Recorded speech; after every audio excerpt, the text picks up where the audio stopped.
Es un, es un placer estar aquí con ustedes. Muchas gracias, Padre. Seguimos, recuerden que estamos en temas de formación para cristianos católicos del siglo XXI y este tema en particular se llama los procesos de madurez humana a la luz de la palabra de Dios. Acuérdense que todos los demás temas que el Padre nos ha regalado están en nuestra página de Facebook y en nuestro canal de YouTube. Y pues sin más, Padre, bienvenido.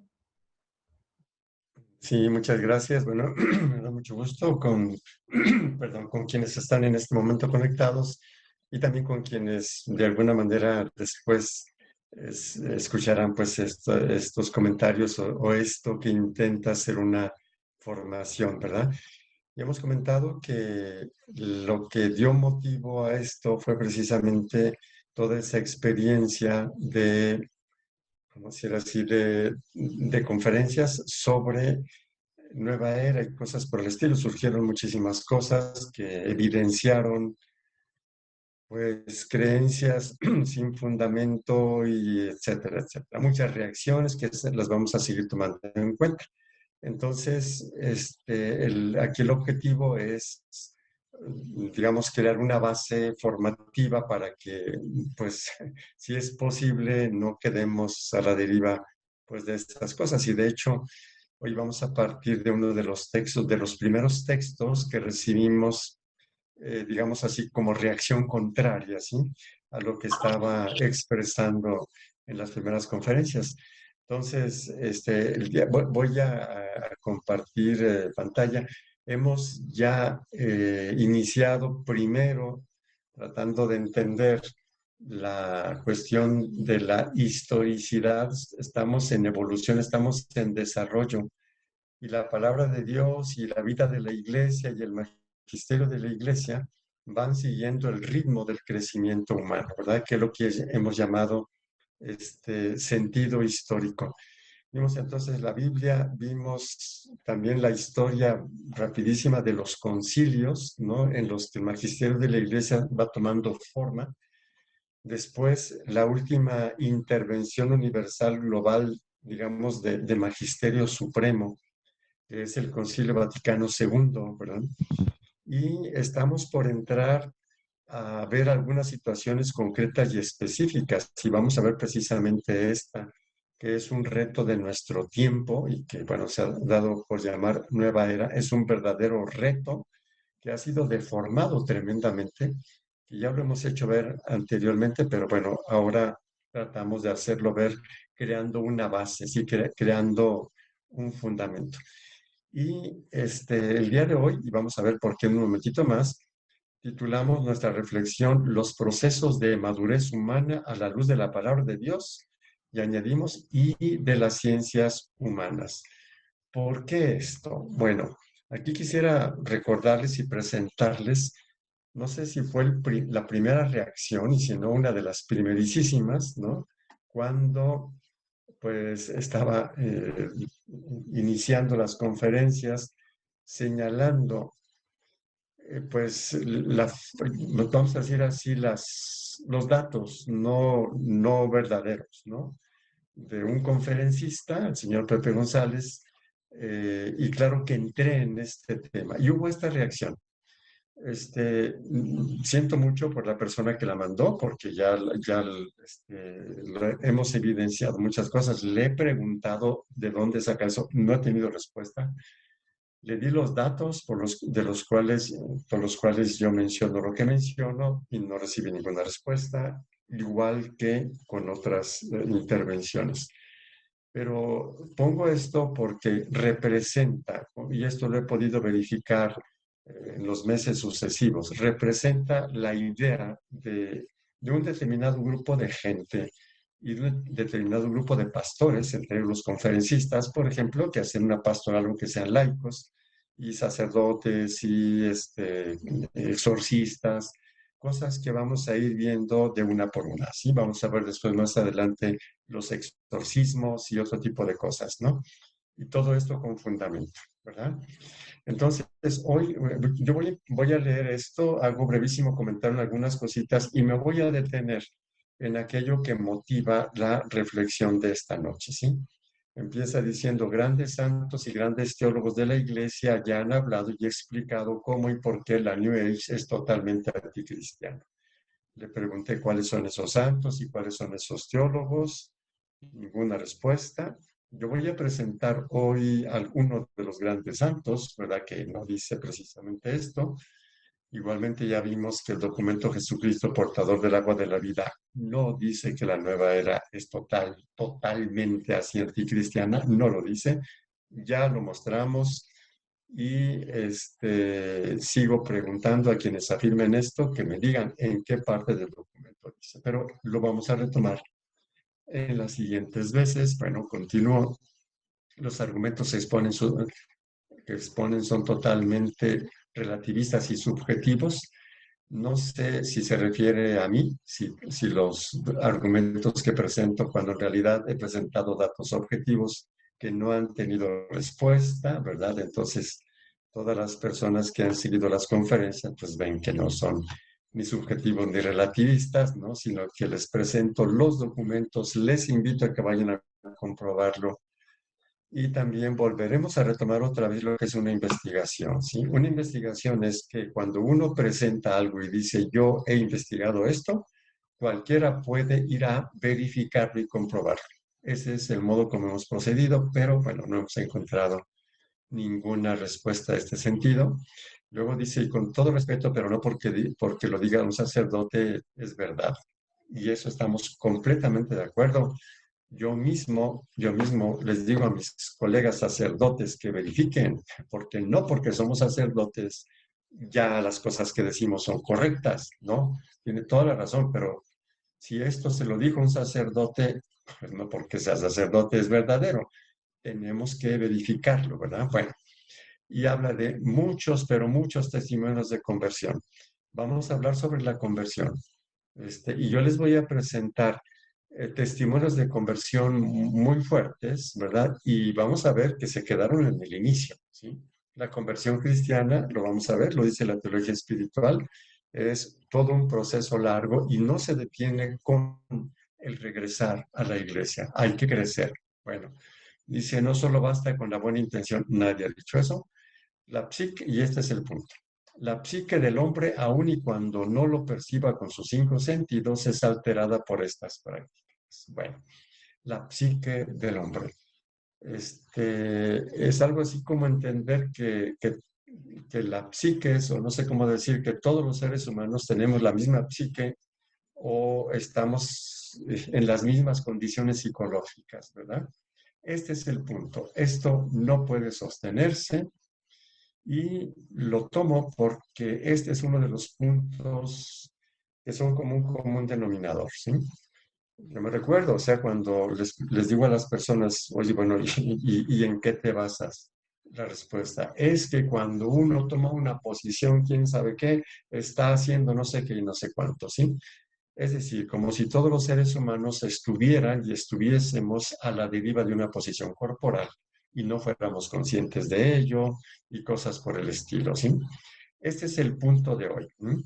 Es decir, no se puede hablar de la psique humana como si no hubiese procesos, por ejemplo, ¿verdad? Como si no hubiese enfermedades y patologías, como si no hubiese gente sana, y poner la misma condición psicológica en una persona muy sana, muy santa, y uno que esté todo narcisista y sin crecer, en las mismas condiciones, no es así. Este es nuestro tema de hoy. ¿Sí? Aquí me detengo en lo que es la lectura de este texto.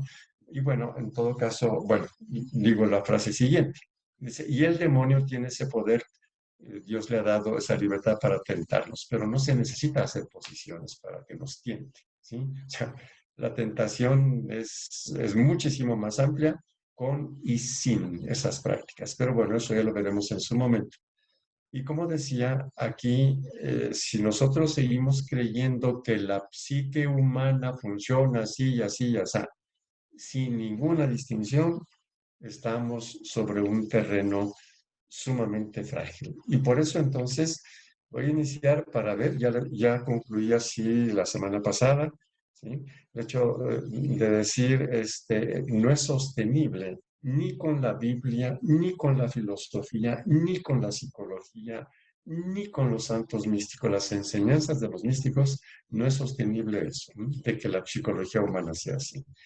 Y entonces partimos de los proverbios, el libro de los proverbios tiene muchos, ¿no?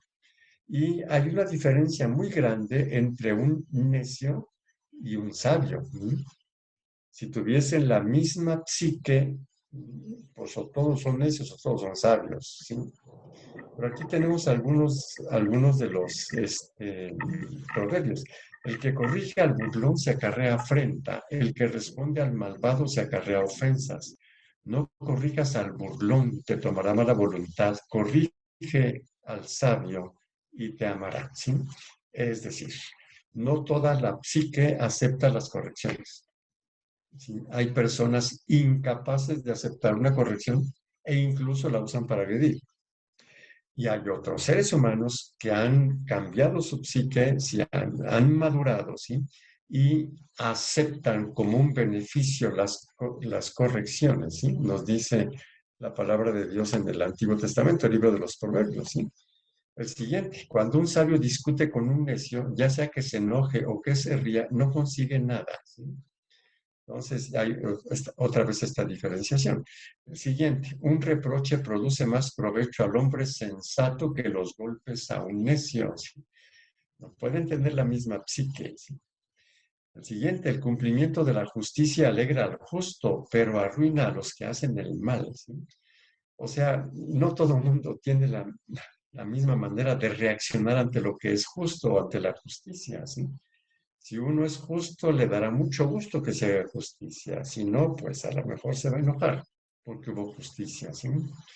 Los hombres justos no aguantan al malo, así como los malvados no aguantan al que es honrado. ¿Sí? Es una diferencia muy grande. El necio tiene por recto su camino, pero el sabio escucha los consejos. ¿Sí? Hay quien no escucha consejos y quien sí escucha consejos. Y por lo tanto, el trato no es el mismo. Al menos una persona inteligente no trata de la misma forma a un necio, a un burlón, que a un sabio, ¿sí? Nosotros incluso, como lo dice el primer soberbio, perdón, el primer soberbio, el primer proverbio, perdón, que está aquí en esta diapositiva, ¿sí? Digamos, una persona inteligente sabe que no tiene la misma psique, ¿sí? O sea, sabe que la psique de un burlón no es la de un sabio. Por eso, pues no corrige al burlón, le pone límites, pero no vaya a aconsejarle, ¿sí? Pero a un sabio sí. Uh-huh. Así es de que no solamente, digamos, existe la psique maleada y la psique sana, sino que es muy importante que en el trato nosotros seamos capaces de distinguirlo, ¿sí? ¿Qué es un necio? Un incapaz, un ignorante, un tonto y además presumido. ¿Qué les parece? Y un sabio no es aquel que sabe mucho, ese es un erudito.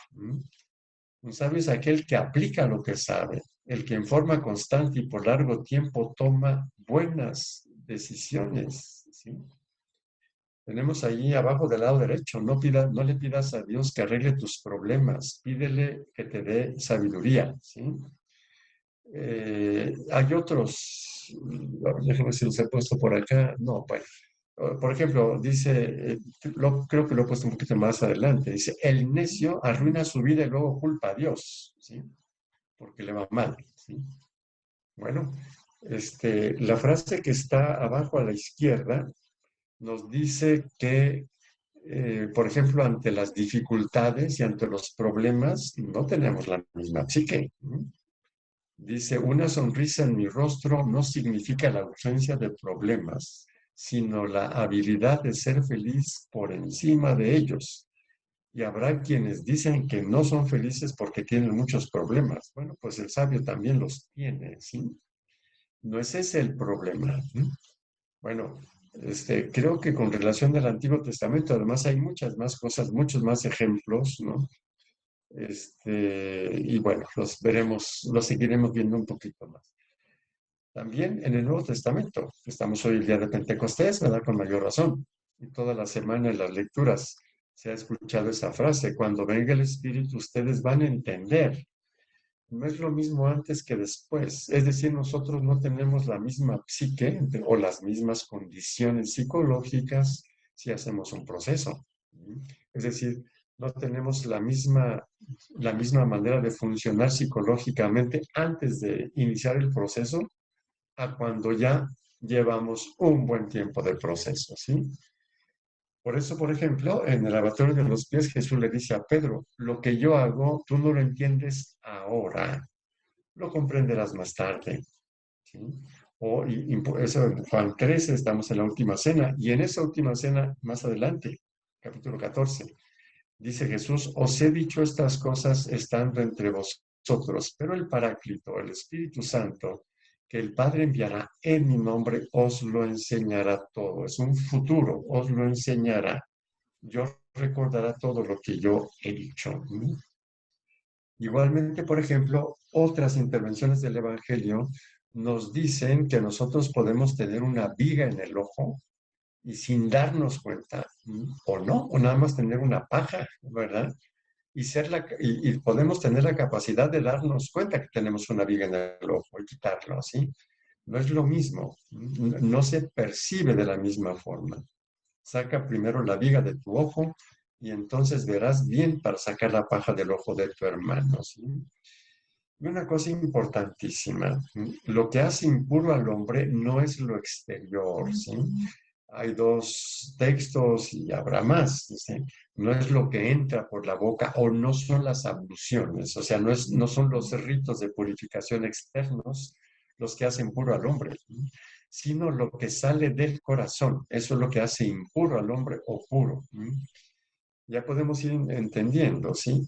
No son las posiciones exteriores las que determinan mi interioridad. Es al revés.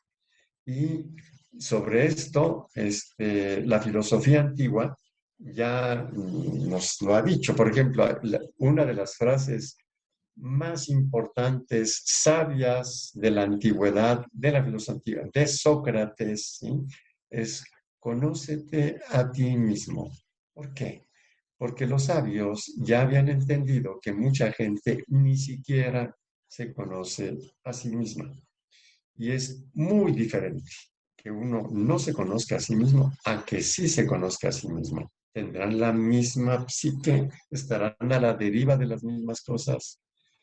Bueno, existe como una parábola en la obra de Platón que se llama La República, ¿sí? Y se le conoce como el mito de la caverna de Platón. Pongo aquí del lado derecho una imagen, vamos a decir así, de ese mito de la caverna de Platón. Por lo tanto, les narro brevemente ese mito y cuál es la enseñanza que Platón quiere darnos, sobre todo después de ver cómo gente necia condena a muerte a Sócrates, ¿sí? Platón se dio cuenta cómo el Senado, que tenía muchos senadores, y un poquitito más de la mitad definió que Sócrates merecía la muerte y lo condenan a muerte. Entonces, Platón se da cuenta de esa necedad tan tremenda.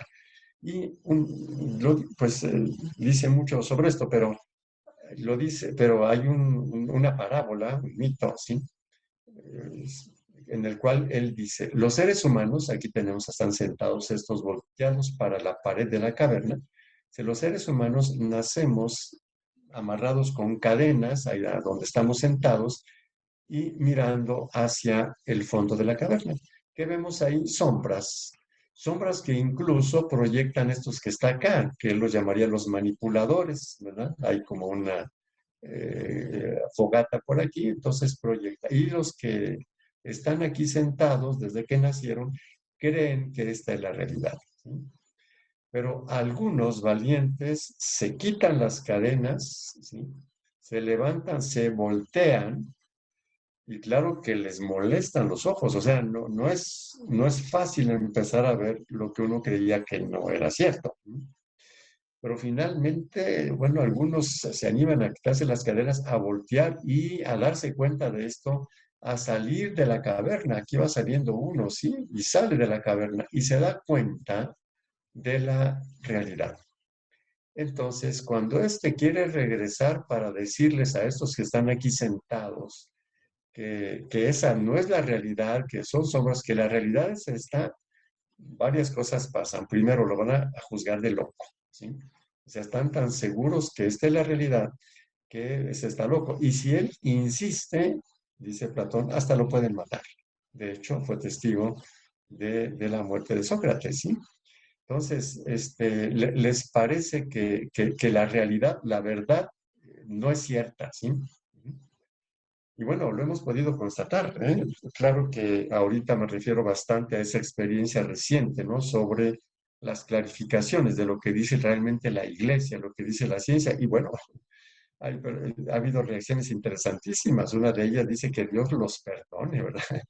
Es decir, de veras, por más que uno presenta datos y ya seguiremos viendo un poquito más adelante todo este fenómeno impresionante, ¿no? Entonces, los sabios antiguos, ¿sí? Les pasaba esto a muchos de ellos, ¿sí? Es decir, los consideraban como locos o como a Jesús mismo, ¿sí? A Jesús lo tacharon de loco, ¿sí? O de endemoniado, imagínense.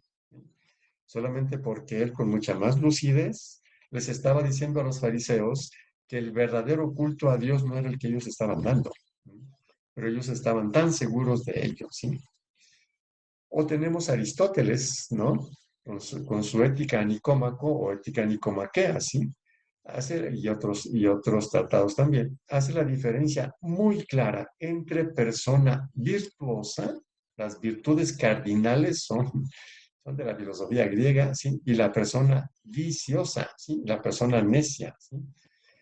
¿Acaso nosotros podemos decir que tiene la misma psique, el mismo funcionamiento psicológico, las personas que hacen un proceso para desarrollar sus potencialidades en forma de virtudes y ser mucho más capaces para decidir, para entender, para tener equilibrio personal, para tratar a los demás, que los que no? ¿Sí? Tampoco, digamos, la filosofía, la antigua ni reciente, puede sostener eso, ¿sí? Sé que todos los seres humanos tenemos la misma condición psicológica, ¿verdad? Y la psicología, ¿no? Sí, aquí trato de poner algunas cositas, pero bueno, el tema es muchísimo más amplio, ¿sí? Ya sabemos que desde hace más de 100 años aparece ese término que se conoce como neurosis, ¿no? Que equivale a que una persona pues no está del todo inhabilitada, no está en un hospital psiquiátrico, ¿verdad? Pero funciona bastante mal, si en su vida es enojón, toma malas decisiones, hace lo que le perjudica, se enoja por ello, etcétera, ¿sí? Y personas muy sanas, ¿sí? Tendrán la misma psique, el mismo nivel psicológico, ¿sí? Pensemos, por ejemplo, en una persona adicta al alcohol, por ejemplo, ¿sí? Una persona adicta al alcohol no debe tomar ni una gota. ¿Por qué? Pues porque se va de largo. ¿Todos los seres humanos se van de largo de esa manera? Pues claro que no. O sea, hay seres humanos súper equilibrados, saben qué es lo que les hace bien, ¿sí? Por ejemplo, el vino de uva, tómanlo, ¿sí? Equilibrado, ¿sí? Unos, digamos, han llegado a una incapacidad de dominio impresionante, ¿sí? La adicción profunda, y otros a un señorío, ¿sí? Será la misma psique, ¿sí? Si nosotros conocemos un poquito algunos trastornos psicológicos que pueden ser medio leves o bastante graves, ¿sí? Realmente penoso. Por ejemplo, las personas obsesivo-compulsivas que tienen este problema sufren muchísimo porque no pueden gobernar creencias que tienen sobre el mundo mágico, ¿sí? Y tienen que hacer actos compulsivos que son como actos, como ritos mágicos para conjurar males, ¿sí? Sí, y bueno, se puede agravar tremendamente y es penoso, de veras, es penoso ver cuando una persona es víctima del TOC llamado trastorno obsesivo compulsivo, ¿sí?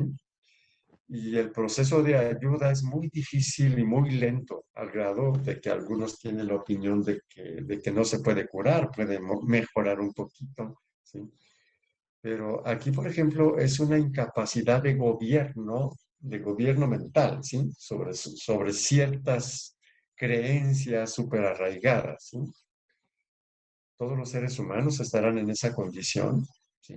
Las personas saludables, claro que no. O un paranoico que interpreta mal los gestos de los otros, ¿sí? O sea, tiene un error, entre comillas, de código de interpretación de las conductas ajenas, ¿sí? O sea, todos estaremos en ese nivel.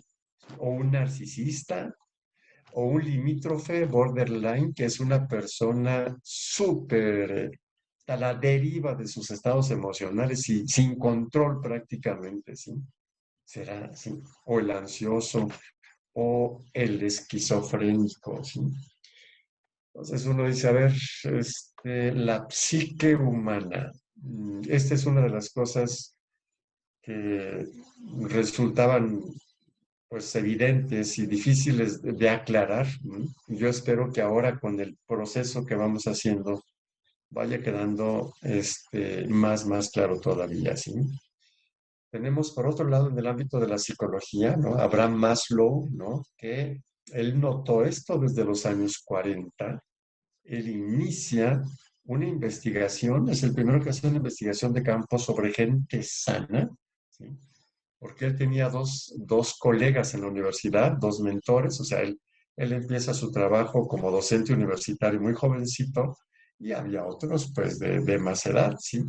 Y había dos personajes que él dice, estas personas son maravillosas, ¿sí? Y mis estudios de psicología no me prepararon para entender a este tipo de personas. Y él inicia esa investigación y lo publica, ¿saben en qué año? En 1954, ¿no? En un libro que se llama Motivación y Personalidad. Ahí en el capítulo 11 presenta los resultados, ¿sí? Entonces, por ejemplo, la primera característica de estas personas sanas es la objetividad en su percepción. Perciben mucho mejor la realidad, ¿sí? Menos sana y madura es una persona, más distorsiona la realidad, ¿sí? Entonces, vuelvo a repetir, o sea, considerar que la psique humana está a la deriva de cualquier cosa, bueno, eso psicológicamente tampoco es sostenible, ¿sí? La logoterapia de Víctor Frankl, su experiencia en el campo de concentración. Tenemos los testimonios de cómo gente que no aguantaba, vamos a decir así, se murió porque no tenía sentido estar en el campo de concentración, ¿sí? Y personas que al poder darle un sentido o encontrar el sentido, ¿sí?, de eso eran más fuertes, ¿sí? Y de ahí nace entonces toda esta teoría psicológica de la terapia de sentido o logoterapia, ¿sí?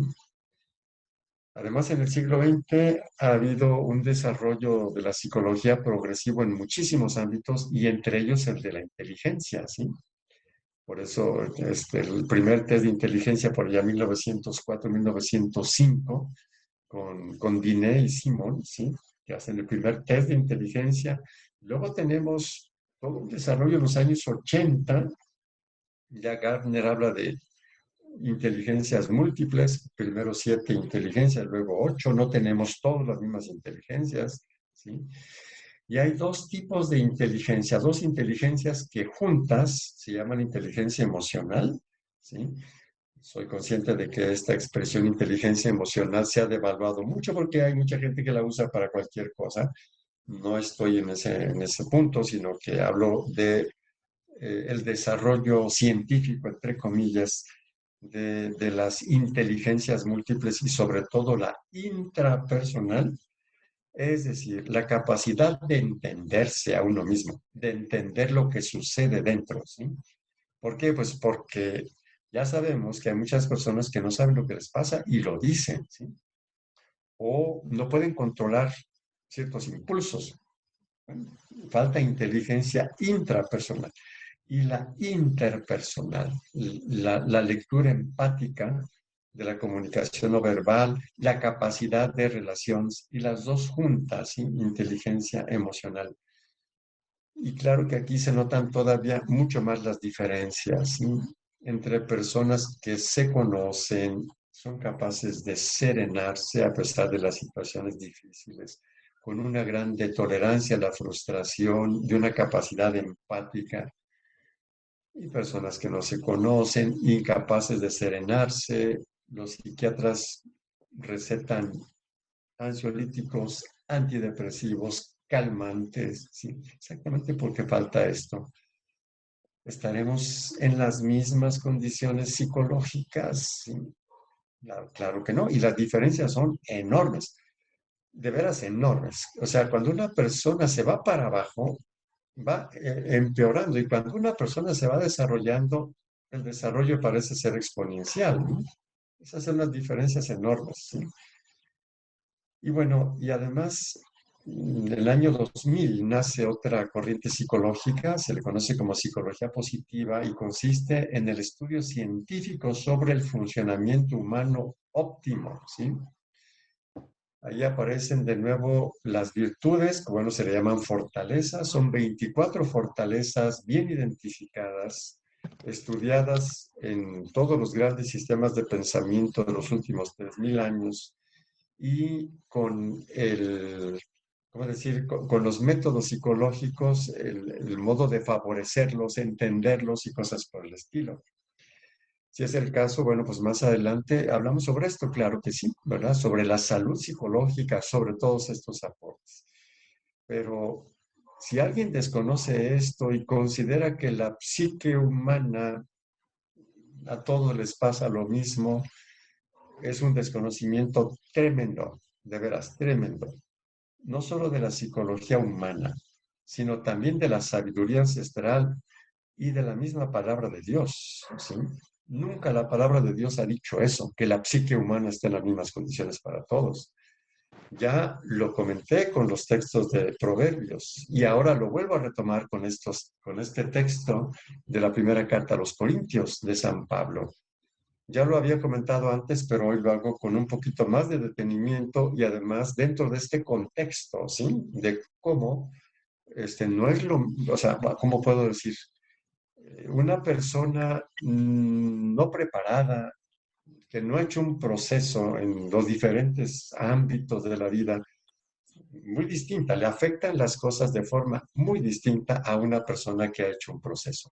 Les leo aquí el primer texto, 1 Corintios capítulo 8, versículos del 4 al 7, quitando por aquí alguno para hacerlo un poquito más entendible.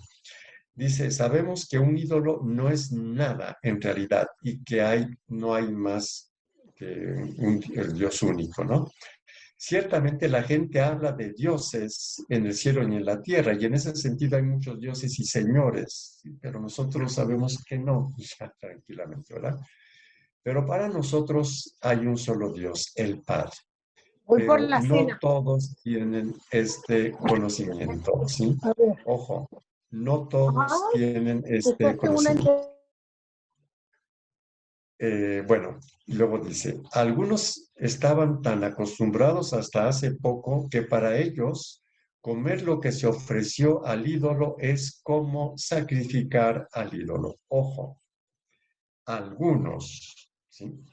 Que es lo mismo que algunos que se ponen en una posición, creen que están invocando a quién sabe qué Dios, ¿sí? Son libres de creer eso, ya lo vamos a ver en el siguiente texto, ¿sí? Pero que, que porque unos creen eso, ya todo mundo cree eso, eso ya no es absolutamente, ¿sí? Ojo, volvemos al principio, el ídolo no es nada, ni Shiva, ni Barbati, ni nada, ¿sí? Entonces no se está adorando a nadie, ¿sí? Las personas que son conscientes, o sea, tienen autoconocimiento, las cosas que ya dijimos anteriormente en relación a los proverbios, en relación a la filosofía antigua, en relación a la psicología, ¿sí? ¿Saben qué? Ellos ponen el cuerpo como quieren porque Dios nos dio un cuerpo bien hecho y que tiene esa capacidad de ponerse como quieren, ¿sí? Nosotros nunca vamos a poder hacer una posición corporal, o sea, fuera del cuerpo. Sí, si la podemos hacer es porque Dios así nos hizo capaces de todo eso. Bueno, en el capítulo 10 vuelve a tomar otra vez el tema, ¿sí? De la carne sacrificada a los ídolos. ¿Por qué? porque en ese tiempo era muy frecuente entre los romanos sacrificar a los ídolos y luego esa carne, pues ni modo que la desperdiciaran, era mucha y la llevaban al mercado y la vendían. Entonces, mucha gente no sabía si la carne que iba a comprar había sido sacrificada a los ídolos o no, ¿sí? Y ese era algunos se ponían el problema de conciencia. ¿Qué es lo que dice la Biblia? ¿Qué es lo que dice San Pablo? ¿Qué dice Primera Corintios? Dice, coman pues todo lo que se vende en el mercado sin plantearse problemas de conciencia, pues del Señor es la tierra y todo cuanto contiene. Ojo, antes había dicho que algunos creen que si se comen esa carne están venerando al ídolo. Dice algunos, bueno, ¿pero por qué? Pues porque apenas se acaban de convertir, ¿no? Les falta ese crecimiento. Por eso decía, la conversión es solo un inicio, hay que hacer luego un proceso, ¿no? Bueno, que se coman de todo, ¿sí? Continuó. Si alguien que no comparte la fe los invita, vayan si quieren y coman todo lo que les sirvan sin plantearse problemas de conciencia. Pero si alguien dice, esa es carne sacrificada a los ídolos, no coman. Piensen en el que les advirtió y respeten su conciencia. He dicho su conciencia y no la tuya. Pues será conveniente que yo haga uso de mi libertad para traerme los reproches de otra conciencia. ¿Sí? La Biblia de Jerusalén traduce así: ¿cómo va a ser juzgada la libertad de mi conciencia por una conciencia ajena? ¿Sí? Entonces, en este nivel de conciencia, la palabra conciencia significa con conocimiento, ¿sí? La palabra ciencia actualmente tiene que ver con un método de investigación, pero ciencia en latín es conocimiento. Lo que pasa es que después adquiere este significado científico, ¿verdad? Entonces, no sé hasta qué punto les resulte claro, ¿verdad? Es súper evidente que no todos los seres humanos están, ni todos los creyentes y católicos estamos en el mismo grado de proceso espiritual y humano, ¿sí? De los convertidos, algunos todavía creen que los ídolos son algo y creen que si comen, sacrificar los ídolos, aún sin darse cuenta, ya están venerando un ídolo, ¿sí? Quienes han madurado en esto ya saben que no comen libremente. Sacrificado o no sacrificada, lo mismo, ¿sí? La carne es la misma, ¿sí? No sé hasta qué punto esto es escandaloso para algunas personas o no, pero quienes hayan hecho un proceso se darán cuenta de que lo que es una carne normal completamente y basta, ¿sí? San Juan de la Cruz. Entonces, si regresamos, yo voy a regresar aquí al principio, ¿sí? A esta intervención, ¿sí? Dice, grandes santos y teólogos de la Iglesia ya han hablado, bueno, la nueva era nace en los años 60. Los grandes santos, bueno, vivieron antes, ¿verdad? San Juan de la Cruz vivió muchísimo antes, ¿no? Y no sé qué santo actual hable sobre la nueva era, ¿verdad? San Juan Pablo II no habló sobre la nueva era. Si alguien encuentra un texto de Juan Pablo II, le agradeceré que me lo diga. Lo que vamos a ver la siguiente vez es que hay un texto, y a ver si se asustan algunos, pues hay un texto donde se habla del yoga y de la meditación trascendental con toda tranquilidad y como medios que pueden preparar a la oración cristiana, así como lo oyen. Si ustedes encuentran otro texto, ya hicimos nosotros una conferencia en la que le llamé así, ¿sí? Un ejercicio de lectura de comprensión, ¿sí? Porque, o sea, bueno, ya veremos, lo volveremos a retomar otra vez. Pero el único texto en el cual se habla en términos más oficiales sobre las prácticas orientales entre las que menciona el documento Yoga y Meditación Trascendental, es la carta a los obispos sobre algunos aspectos de la meditación cristiana. Lo vamos a ver la siguiente vez, ¿sí? Y vamos a ver que no señala nada en contra. Puede ser que les resulte súper raro a algunas personas y vamos a ver por qué. Al menos hoy, al final, vamos a terminar precisamente eso. Bueno, uno de esos grandes santos es San Juan de la Cruz, siglo XVI. Yo no sé si lo conozcan, quienes hablan de santos, grandes santos y grandes teólogos. Yo les voy a leer algunos pequeños trozos de cuando él está hablando ya de la meta del camino espiritual. San Juan de la Cruz tiene varias obras, sobre todo las dos partes de Subida al Monte Carmelo y La Noche Oscura, donde San Juan de la Cruz habla ampliamente, de veras ampliamente, sobre el proceso espiritual, ¿sí? Que tiene como punto de partida la ceguera del ser humano, la esclavitud del ser humano, ¿sí?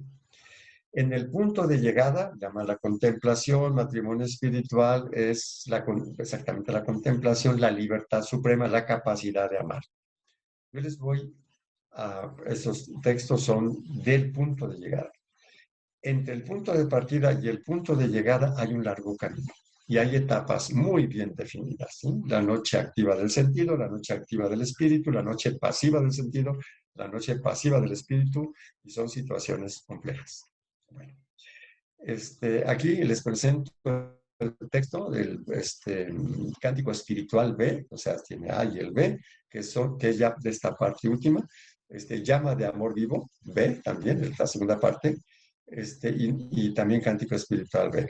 Entonces, si no lo conocen, bueno, porque a mí me llamó muchísimo la atención la primera vez que leí ese texto, ese reclamo, y bueno, a ver, no sé cuál santo, los que conozco, San Juan de la Cruz, Santa Teresa de Ávila, San Francisco de Sales, Santa Teresa del Niño Jesús, en ninguno lo encuentro.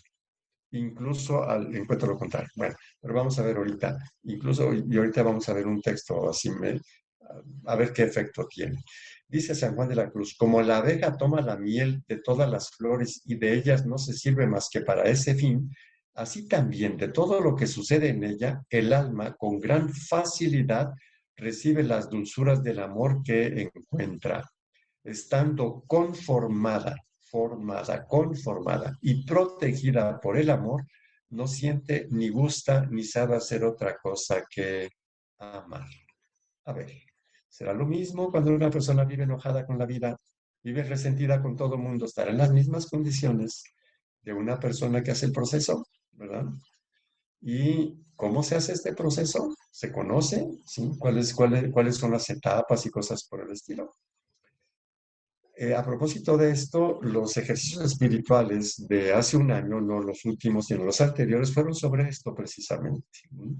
Y estarán por ahí, ya aquí la señora Gisela les dirá por ahí, pero fue una forma, digamos, con el lenguaje actual y pues lo que nos permite las 5 reflexiones de ejercicio sobre el proceso, sobre el camino que nos enseña San Juan de la Cruz precisamente, ¿sí?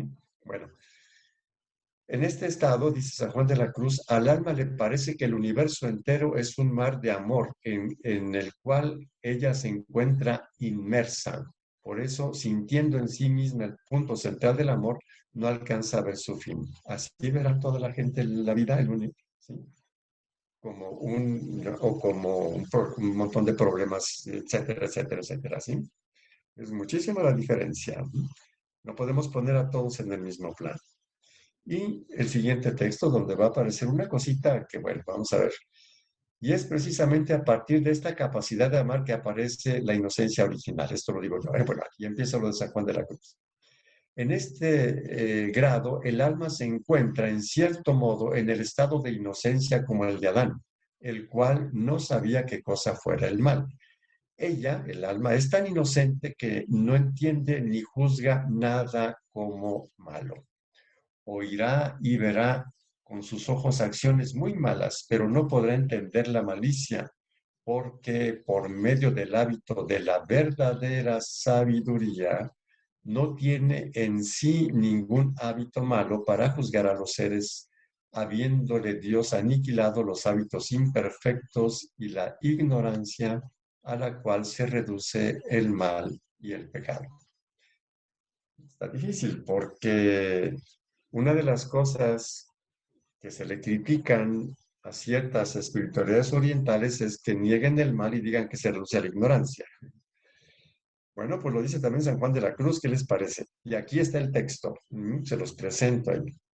Claro que no equivale, ojo, no estamos diciendo que sea lo mismo en absoluto, ¿sí? Sí aceptamos, y San Juan de la Cruz también lo acepta, que existe el mal y el pecado, ¿sí?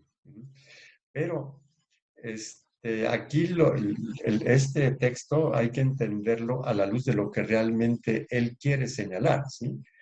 Dice, oirá y verá con sus ojos acción, pero no podrá entender la malicia. A ver, aquí, por ejemplo, ¿dónde está la malicia de las posiciones del yoga o de la meditación? ¿Dónde está la malicia? ¿Sí?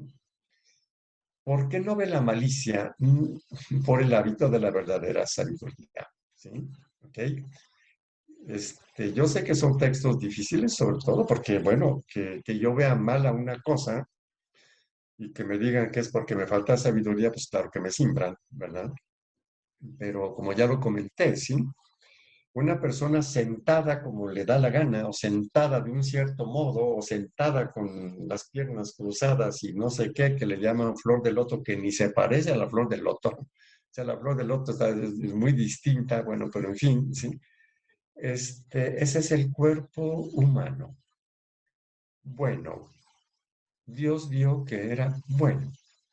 ¿Y qué está haciendo el cuerpo humano poniéndose en una posición que le relaja las caderas y le relaja las piernas? ¿Sí? Esa es la realidad, nada más. ¿Sí? Si alguien quiere ver más, pues que me diga de dónde lo saca. Ahora, si me dice que lo saca porque los chinos y no sé quiénes adoran a quién sabe quién, bueno, pues bueno, ese es un razonamiento que no aparece en ningún lado, ni en el magisterio, ni nada. Y vuelvo a repetir otra vez, si alguien lo encuentra, por favor, que me diga dónde. ¿Sí? Bueno, y finalmente, no es lo mismo conocer una cosa a no conocerla. ¿Sí? Entonces, cuando la gente escucha esas conferencias a las que me referí muchas veces y hay muchas otras más, y todo se lo cree, es porque desconoce muchas cosas. Aquí, yo sé que soy consciente de que se me dijo que confundía a la gente y que sacaba de contexto y que malinterpretaba y no sé cuántas cosas, ¿verdad? Bueno, pero bueno, qué pena que no han podido decir lo contrario porque, pues bueno, no me agrada lo que voy a decir, pero lo comento, ¿verdad? Porque me he pasado la vida estudiando. Afortunadamente, he tomado muy en serio los estudios sobre Sagrada Escritura y por eso cuando yo escucho esas cosas que se dicen sobre Apocalipsis y lo que sea, digo, sí, o sea, qué tremendo, ¿sí? Conozco, he estudiado mucho, he tomado muy en serio el magisterio de la Iglesia, ¿sí? Por eso se los he presentado, ¿verdad? Y lo vamos a seguir presentando, ¿sí? Es muy claro, si uno conoce el magisterio de la Iglesia, cuál es el lugar que ocupa ese documento que se llama Jesucristo, portador del agua de la vida, que no es ni de San Juan Pablo II, ni lo presentó San Juan Pablo II, ni condena ninguna de las cosas. Entonces, cuando yo escucho que allí dice que el yoga es demoníaco, digo, ¿dónde dice? ¿Sí? ¿Dónde? Conocí. Entonces, claro que una persona que no conoce el documento, pues lo cree, ¿no? Pero si uno tiene el conocimiento previo, no, si de una... hay otros documentos que dicen exactamente lo contrario de lo que están diciendo los conferencistas, ¿no? Veamos, por ejemplo, Nostra Aetate, que es del Concilio Vaticano II, es decir, ¿sí? O veamos esa carta a los obispos a la meditación cristiana. Entonces, o cuando escucho que ese grandísimo investigador, lingüista, psicólogo, etcétera, Gregory Bateson, que es de los que el gobierno de Washington contrató para que distribuyan eso, ellos sabrán quién es este señor Gregory Bateson, ¿sí? Y esto, bueno, quienes conozcan la psicología, quienes conozcan la Escuela de Palo Alto, California, quienes conozcan la pragmática de la comunicación, donde Bateson ha dado aportes increíbles, etcétera, y que no tienen nada que ver con el LSD, que lo pongan ahí. Ustedes se imaginarán, ¿sí? Que, o por ejemplo, todavía más la antropología filosófica, ¿no? Sobre el cuerpo, ¿sí? Lo que es el cuerpo desde el punto de vista filosófico, etcétera, o la creación de Dios y cosas así. Entonces, con esas cosas, y al ir escuchando esto, o sea, cada cosa, cada una, ya lo traté de hacer ver en las conferencias anteriores, ¿sí? Y si regreso al primer texto, que lo siento mucho por quien lo envió, pero bueno, lo vamos a seguir tomando un poquito como punto de referencia, no es, lo ponemos, porque no es otra cosa más que lo que repite mucha gente, ¿sí? Lo escuchó de alguien, sí, pero sin ninguna de estas bases, sin la base bíblica, sin la base filosófica, sin la base psicológica, ¿sí? Y sin la base del magisterio de la Iglesia. Más bien, lo que encontré fue quienes hablaban como si conocieran el magisterio de la Iglesia, pero bastaba una preguntita, dos preguntitas y cero, ¿sí? No se conoce, ¿sí? He tratado de hacerlo ver, ya lo hemos visto ahora, ¿sí? Entonces, aquí, y es con lo que estamos concluyendo ahora, ¿sí? El conocimiento o desconocimiento previo es lo que nos permite tener sentido crítico, ¿sí? Si una persona conoce los argumentos tratados por un conferencista, tiene una base que le permite escuchar con sentido crítico. De otra forma, va a escuchar sin sentido crítico, es decir, sin ningún elemento para poder evaluar lo que está escuchando, ¿sí? De otra forma, acepta lo que escucha sin recursos para evaluarlo, ¿no? Y se forma un consenso que no pueden fundamentar. Esto ahora lo he investigado últimamente ya en forma un poquito más explícita, pero ya lo había comentado anteriormente, ¿sí? Aún en ámbitos medio intelectuales, ¿no? Oiga, pero es que la Iglesia condena esto. Le digo, a ver, ¿dónde dice? Es que hay un documento, sí, pero ¿dónde dice? Sí, no, o sea, condena, hay un documento y, ¿sabe? Sí, muchísimo. Entonces, con personas un poquito más abiertas y dispuestas así, les digo, a ver, mira, aquí están los datos. Sí, pues sí, ¿verdad? O sea, no está. Digo, a ver, mira, si yo te digo de golpe que la iglesia no condena esto ni esto, como titulamos algunas de las conferencias, ¿qué te vienes? No, pues me pongo así, ¿cómo es que se está diciendo eso? Sí, le digo, muy bien, perfecto. Entonces tú tienes la idea de que la iglesia sí condena esto. Y, ok, a ver, dime, ¿tienes idea de dónde lo leíste, dónde lo escuchaste? Una persona preparada, una religiosa, preparada.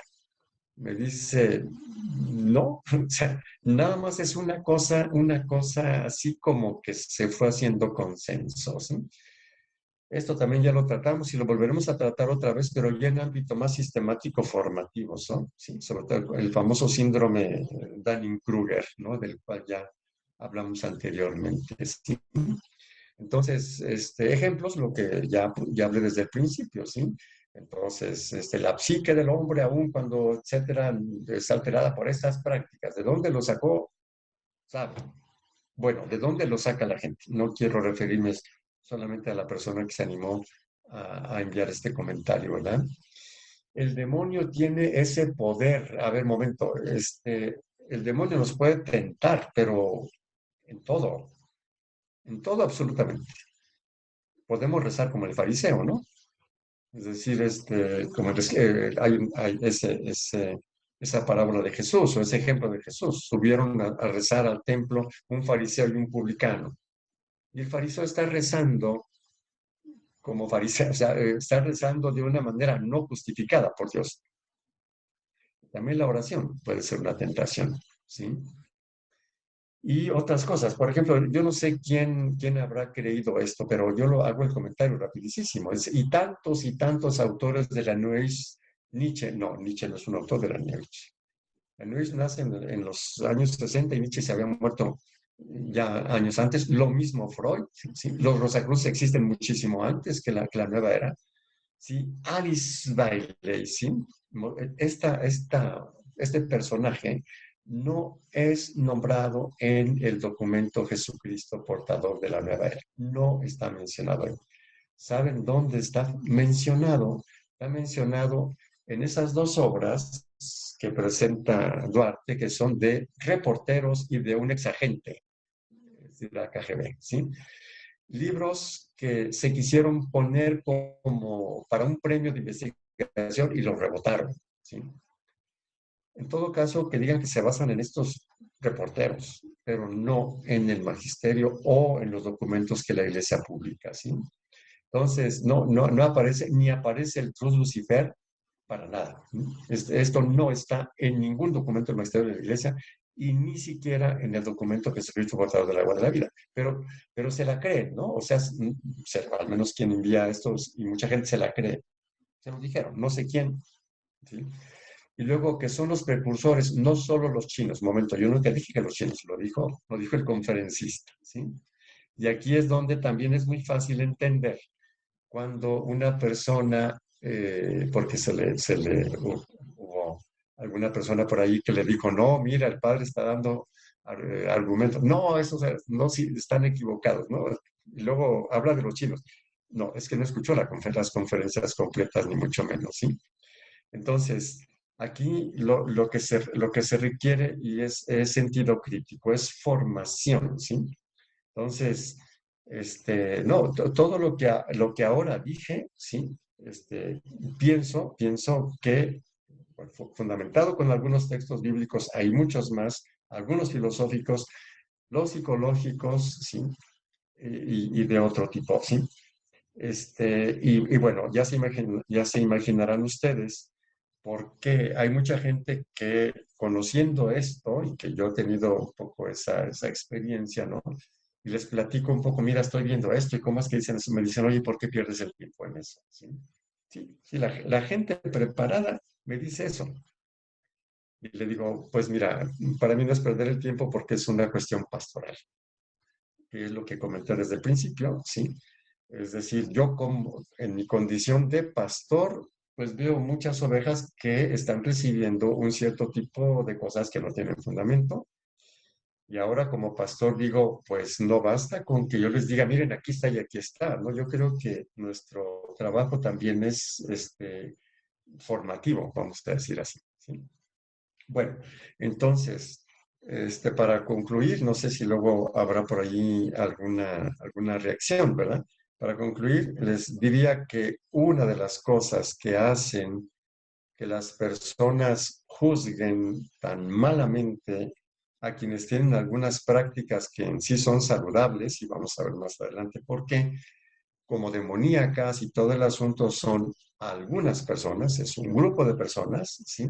Que ha asumido como verdadero eso que ha escuchado y que ha asumido como palabra de la iglesia, ¿sí? Y vamos a ver que no es palabra de la iglesia, o sea, la iglesia no dice eso, ¿sí? Y bueno, no sé si fui escandaloso o no, y me dará mucho gusto escuchar comentarios si es que los hay, ¿verdad? En Facebook tenemos algunos comentarios. Ahorita vamos con Benjamín, danos un segundo. Susi Nuño dice, buenas noches, un gusto verlo, padre. Teresita Durán dice, muy muy interesante. Bendiciones al Padre y a los presentes. Y también nos hace un comentario, dice, porque ven a la creación, pero ignoran al hacedor de todo lo que ven. Esto lo comentó cuando usted estaba diciendo de que se quedan en las cosas.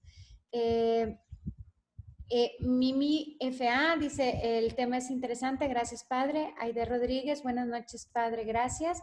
Y Rosma Vilchis, buenas noches. Ahora sí, Benjamín, vamos contigo. Sí, muchas gracias. Muy bien, adelante, Benjamín. Bueno, pues buenas noches, Padre Gisela. Buenas noches. Pues antes que nada agradecerles por el esfuerzo que hacen. Yo la verdad en particular pues siento una pues especie de, pues no sé si llamarle necesidad o no sé cómo, pero por ejemplo los temas tan actuales de el mundo que estamos viviendo y leyendo lo que nos ha presentado en las pláticas anteriores sobre el Concilio Vaticano, que de hecho si uno se pone a leerlo es como si lo hayan escrito el día de ayer. O sea, es muy actual, ¿verdad? Y yo veo dos cosas fundamentales. La preparación, por un lado, ¿verdad? De los cristianos y sobre todo la apertura. Entonces, por ejemplo, nosotros tratando de presentar esta santidad cristiana, no como un currículum, sino como la forma más sencilla de vivir, ¿verdad? De desgastarnos menos, de ser más eficientes. Entonces digo, bueno, ¿qué vamos a hacer, por ejemplo, ante todas las cuestiones de los problemas actuales o de las situaciones actuales como la misma guerra, las cuestiones ecológicas, la inteligencia artificial que demanda muchísima preparación, ¿verdad? Nosotros como cristianos debemos, creo yo, olvidarnos de los currículums, ¿verdad? Yo veo una conferencia, yo veo otra, yo escucho a tantos, yo creo que más bien es lo que podemos llevar esto a la práctica. Entonces, por ejemplo, estas conferencias que usted, pues todo el equipo, ¿verdad? Hace el esfuerzo, son para estudiarlas, ¿verdad? Yo casi le podía preguntar cuántos de los grupos que tenemos, que estamos en grupos, ya borraron sus conferencias, ¿no? Hay que estarlas estudiando, leyéndolas, preparándolas, para eso son, ¿verdad? Lo mismo, el comentario, no sé si lo entendí bien o mal, que acabo de hacer, que algunos conocidos de usted le dicen que, bueno, ¿para qué se esfuerza tanto? Pues es cierto. Habrá muchas personas que les gusta tener conferencias como poner, ¿cómo se llama? Diplomas de asistencia a un curso y llenar toda la pared. Cuando lo que en realidad nos está pidiendo el concilio, ¿verdad? Es esa preparación y esa, no sé, esa dedicación, pero sobre todo nosotros tenemos que dar un testimonio de verdad, un testimonio de santidad, y esto no lo podemos hacer si no nos preparamos. Entonces, pues, el comentario básicamente es para agradecerle en el fondo, ¿verdad? Porque sí es algo, y yo siempre me he cuestionado, aunque pues no he podido asistir en las últimas sesiones directamente al Zoom, pero he estado al pendiente. Entonces, pues como me interesa seguirme preparando, me gustaría en lo posible, si se pudiera tocar, ¿verdad? O contemplar, por ejemplo, ese punto. A mí me cuestiona mucho la inteligencia artificial en relación, por ejemplo, a la conciencia, a la psicología, a la relación con Dios. Y nosotros como cristianos no podemos volvernos así como una especie de ostracismo, ¿verdad? O sea, me viene a la mente un pasaje de Jesús donde los apóstoles salen y supuestamente encontraron a otros que estaban ayudando, haciendo el bien, y les dice, ¿qué? ¿Se los impedimos o no? Y así parece que los cristianos somos. Oye, ¿eres de mi grupito o eres de otro grupito? ¿Vas a esta sesión o vas a esta otra? Entonces, ¿eres cristiano? Ah, entonces lo que hiciste sí está bien. ¿Eres hindú? Lo que hiciste no está bien. Se me hace que hasta yoga y yugo es la misma raíz, ¿verdad? Mi yugo es suave. Mi unión con Dios es suave, ¿verdad? Bueno, entonces, pues ese es el punto. Pedirle, Claro. ¿verdad? Como que en estos temas, ¿verdad? Y si pudiera repetir ese texto donde habla de precisamente de que acabo de mencionar del yoga y de la meditación trascendental. Sí, este puntito lo voy a desarrollar un poquito más adelante, pero lo puedo Ok. adelantar. Hay un documento que incluso lo cita el padre Berland, el que luego hacen un videíto en el cual le cortan muchas cosas. El padre Berland no habla de eso, que se llama Carta a los Obispos sobre algunos aspectos de la oración, de la meditación cristiana. Ese es un documento. Ese documento lo publica en la Congregación para la Doctrina de la Fe. Está firmado por el cardenal Ratzinger antes de ser el Papa de Benedicto XVI. Y dice, al terminar, dice, este documento lo revisó el Papa Juan Pablo II y lo aprobó, etcétera. Así, ese. No lo dice en el otro de Jesucristo, portador del agua de la vida. En ese documento, si lo ves, y yo lo voy a presentar de todas maneras la próxima semana, ¿sí? Dice que no conviene confundir ciertas prácticas orientales con la meditación cristiana. Y cuando dice ciertas prácticas orientales, pone entre paréntesis meditación trascendental, yoga, etcétera. ¿Sí?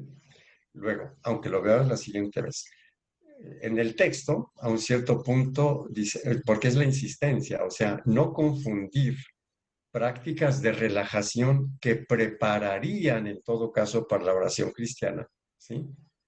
Que son las prácticas orientales, que ya dijo meditación trascendental, yoga, etcétera, ¿sí? Así es de que no está excluido en ese documento, que ese sí es mucho más oficial que el otro, que tampoco lo condena, pues, pero sí, en el cual incluso eso puede preparar para la oración y para la meditación cristiana. La insistencia es que la meditación cristiana no es eso, ¿sí? Y que el problema es que algunas personas hacen algunos retiros de oración y lo reducen a las técnicas orientales, ¿sí? Si alguien encuentra un documento oficial de la iglesia donde diga que son demoníacas, que me diga dónde está, pero que lea bien el texto, ¿sí? Que no diga, es claro, porque ya lo vimos en los conferencistas, o sea, dicen cosas que no, o sea, si revisamos el texto, pues, no dice eso absolutamente, sí. Pero bueno, es ese documento, ¿sí? Y yo les voy a presentar, yo aquí tengo el libro todavía del padre Berlán, ¿sí? Donde cuando a él le tratan de que diga que es demoníaco, él dice, no, pero es de nada, ¿sí? Y dice, aquí está este documento, que es el que les acabo de señalar, y dice esto y esto y esto. E incluso este libro de padre Berlán lo tiene al final como uno de sus anexos, tiene varios anexos, ¿sí? Entre ellos, por ejemplo, tiene también un texto de dos documentos del concilio, Adyentes, que es el documento sobre las misiones extranjeras, y Nostra Aetate, ¿sí? Donde se dice que esas religiones tienen semillas del verbo. ¿Qué quiere decir semillas del verbo? Quiere decir que hay cosas evangélicas allí, ¿sí? No son del evangelio ni mucho menos, ¿sí? Entonces, eso, sí, pero lo vamos a ver de un modo como más sistemático dentro de 8 días. O sea, el tema dentro de 8 días va a ser precisamente, es decir, vamos a ver qué dice la iglesia realmente, ¿sí? En términos así, pero es ese documento, por si tú que eres investigador ahí, lo puedes buscar y ver. Es casi al inicio, ¿sí? Al hablar de prácticas orientales, y pone entre paréntesis 3. Esta meditación trascendental yoga, el otro no me acuerdo, pero están esas dos, que son las que más la gente demoniza y cosas por el estilo. Muy bien, perdón, ya nos hemos... ¿Hay más? A ver si dime. Teresita nada más dice, padre, entiendo perfectamente su intención, hay que ir al fondo de las cosas, no son más importantes las formas, aunque haya que tenerlas en cuenta. Solamente Perfecto, de acuerdo. Muy bien. Muchísimas gracias. Así como dijo el padre, tenemos varias sesiones de pláticas con el padre que están en nuestro canal de YouTube y están en nuestra página de Facebook. Tenemos esos ejercicios espirituales que el padre dice se dieron antes de la Semana Santa del 2021. Solamente por si los buscan, está en nuestra playlist de en vivos de Facebook y ahí pueden encontrar todas las pláticas del padre. Digo, nada más por si les interesa la referencia que hizo el padre. Muchísimas gracias, padre. Muchísimas gracias a Gracias. todos. Oye, perdón, y la próxima semana sería el sábado, ¿verdad? El sábado Dios 8:30. Okay. El sábado que viene, si Dios quiere, es sábado 11. Entonces nos vemos a las 8:30 de la mañana, si Dios quiere. Perfecto, muy bien. Muchísimas Un gracias. fuerte abrazo a todos, todas, cuídense mucho. Que pasen buenas noches, muchísimas Sí, buenas noches. Buenas noches, buenas noches.